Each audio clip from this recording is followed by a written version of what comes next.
করছেন আপনি?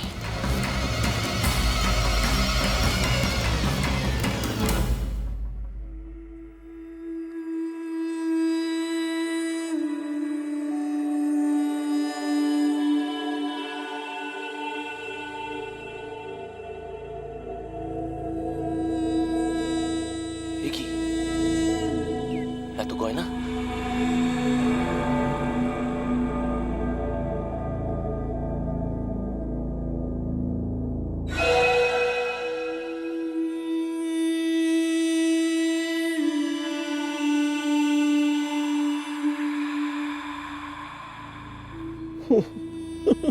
আপনি তো সব দিয়ে দিচ্ছেন।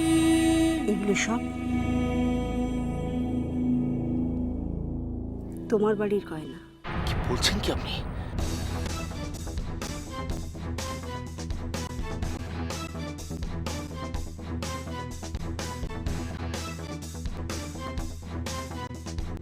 শাওনিকে দিয়ে আনিয়েছিলাম। বড্ড শখ ছিল, বড্ড শখ ছিল আমার গায়ত্রী দেবীর গয়না পরার। মহিলা তো আমাদের সব শেষ করে দিয়েছেন। সব। দুটো অন্যের জন্য দৌড়াদৌড়ি করেছি। ফিকিরের মতো লোকের কাছে জুতো খেয়েছি, লাথি খেয়েছি, টিকিট ঝিয়ের কাজ করেছি, আয়ার কাজ করেছি। আজকে যখন সুযোগ পেয়েছি তখন আর ছাড়ছি না, কিছুতেই ছাড়বো না।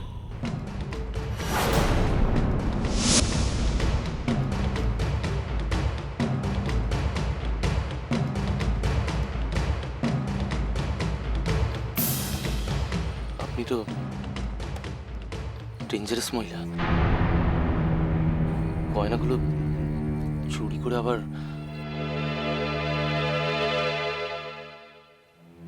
সেই কারণেই তোমাকে দিলাম।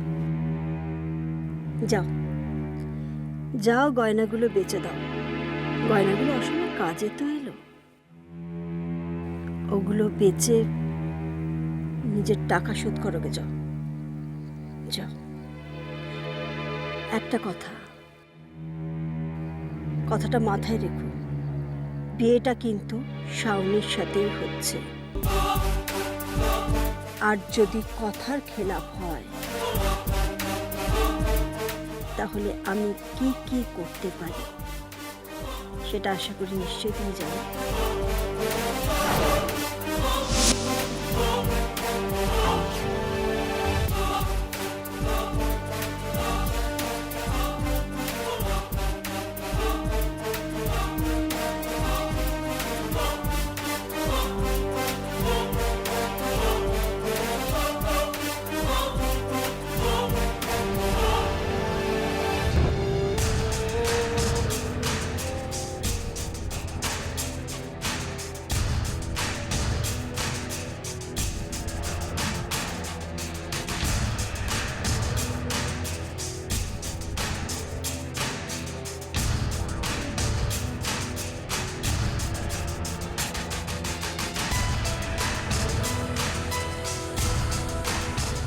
আশ্চর্য মহিলা।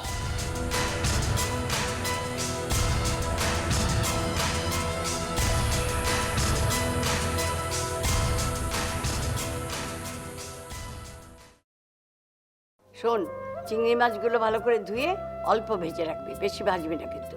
তারপরে যে কুমড়ো ডুমো ডুমো করে কেটে আলুর সঙ্গে ওটাও ভেজে আলাদা করে রাখবি। তারপর তেলের মধ্যে কালো জিরে ফোড়ন দিয়ে তেজপাতা, আদা, হলুদ, তারপরে ধনে জিরে, লঙ্কা কাঁচা লঙ্কা টঙ্কা দিয়ে নুন মিষ্টি অল্প দিবি, দিয়ে তারপর ভালো করে কষাতে হবে।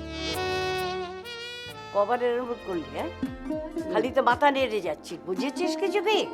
শুনছি তো। পুরো ভাম কোথাকার, শুনছি তো।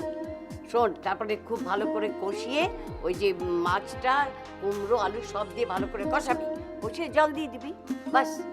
আবার মাথা নাড়ে, বুঝেছিস? ভালো করে রান্না করতে হবে কিন্তু। যা, কি বুঝলি? সব যেন কেমন গুলিয়ে গেল। বুঝতে পেরেছি, তখনই বুঝতে পেরেছি। খালি করছিস, তখনই বুঝতে পেরেছি। না বুঝলে রান্না করবি কি করে? হ্যাঁ, ভাবা যায়? আমি তো আছি রান্না করার জন্য। শুধু শুধু ওকে বলছো কেন রাঙা মাসিমা? ও তুমি এসেছো? শোনো, তোমার সঙ্গে না আমার একটু দরকারি কথা আছে। তাই বুঝি? ভাবা যায়? কি কথা রাঙা মাসিমা? যা ভালো করে রান্না করবি, হ্যাঁ? যা যা বললাম মাথায় ঢুকিয়ে যা, ভালো করে করবি।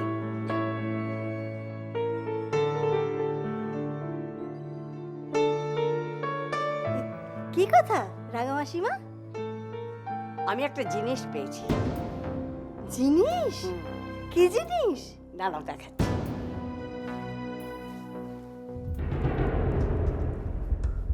এটা কি বলো তো? এটা বোরখার মতো লাগছে না? লাগছে না, এটা বোরখাই। এটা এখানে এলো কি করে? তাই তো, এই বাড়িতে বোরখা এখানে আইলো কি কইরা? সত্যি তো, এখানে তো আসনের কথা না। দেখো, আমি হচ্ছে খুলনার মাইয়া। কোন পরিবারের মাইয়া জানো তো? মিথ্যা কথা আমি বলি না। আর তোমাদের তো পুরোটাই মিথ্যা দিয়া ভরা। মিথ্যা? এই তুমি কি কথা কইছো রাঙা মাসিমা? এই কথা কথাই কইতেছি। ফোন ফোন ধরি মার থাক। আমি তো বাড়ির বুড়ি চোর। ফোনটা আমি ধরি, তুমি এটা ধরে রাখো। বোরখা। হ্যালো, সেদিন আমার শ্বশুর বাড়িতে এসে অনেক বড় বড় কথা বলেছিলেন না আপনি? কে বলছো? টুপুর বলছি, যাকে আপনি একটা ভিন্ন মনের মেয়ে বলেছিলেন। আমার দিদি খুব ভালো আর আমি খুব অসভ্য মেয়ে। ফোন করেছো কেন? কেন? দিদি আপনাকে তার আইবুড়ো ভাত খাওয়ার গল্প বলেনি? কি গল্প? কেন? আপনার নাতি আর আপনার হবু নাত বউয়ের মুখে আমরা কিভাবে জামা কষে দিয়েছি সেই গল্প করেনি? কিন্তু ওরা তো বললো ওরা আইবুড়ো ভাত খায়নি, কিচ্ছু খায়নি। ইনফ্যাক্ট কোনো খাবার জোটেনি। পরে অবশ্য খাবারগুলো আমরা কাঙাল দিদি, সেটাই আপনাকে জানিয়ে রাখলাম। বাই দ্য ওয়ে, আপনি বলেছিলেন না আমাদের বাড়িতে একটিও মানুষ নেই? সেই কথাটাই আপনাকে ফেরত পাঠালাম। রাখছি। রাখবে না, রাখবে না, একদম না। ফোন ধরো। আমি জানি না তোমার বয়স কত। আমার নাতির চেয়ে তুমি অনেক ছোট হবে, আর নাত বউয়ের চেয়েও ছোট।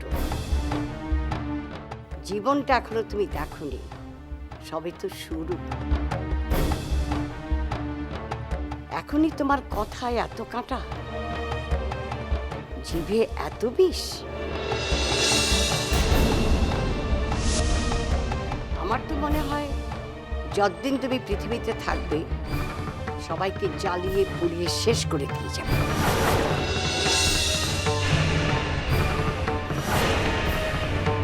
এখন যে সংসারে তুমি আছো, আমি শুধু ভাবছি তাদের কি হাল হচ্ছে। তোমার মতো অলক্ষী বউ যদি আমার ঘরে থাকতো, ঘাড় ধাক্কা দিয়ে বাড়ি থেকে বার করে দিত।